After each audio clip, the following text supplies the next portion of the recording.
Est-ce que l'URSS aurait tenu le coup sans l'aide matérielle des Américains? Bon, déjà, ces livraisons de matériel, c'est ce qu'on appelle la loi du pré-bail, en anglais, le Lend-Lease Act. Elle prend effet le 11 mars 1941 et à l'origine, elle est destinée à aider avant tout la Grande-Bretagne.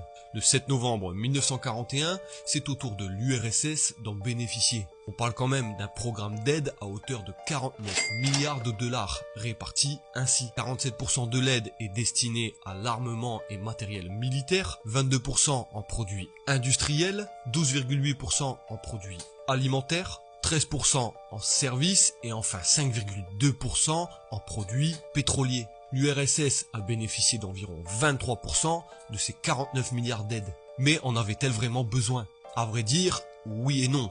À l'automne 1941, la situation des soviétiques n'est pas bonne, ils reculent sur tous les fronts, ils ont perdu un nombre conséquent de matériel, donc Staline fait délocaliser son industrie de guerre sur ses territoires de l'Est, loin du front, mais il dispose encore d'importants moyens et pense pouvoir tenir des dizaines de mois. En vérité, c'est plutôt du côté américain et britannique qu'on s'inquiète. Comment dire? Ils avaient peur pour leurs fesses. Si l'URSS venait à tomber, les conséquences pour l'Angleterre seraient dramatiques. L'ambassadeur américain et le ministre chargé de l'approvisionnement britannique disent, je cite, « Il ne s'agissait donc plus de négocier le prix de l'aide américaine, mais de convaincre, si ce n'est de supplier Staline de bien vouloir l'accepter. L'URSS n'a donc pas mendié l'aide américaine, mais c'est plutôt les Alliés qui ont voulu maintenir la Russie d'un point de vue stratégique. Dans une partie 2, nous reviendrons en détail sur quelques chiffres de ce pré-bail et constater que cela a quand même été un atout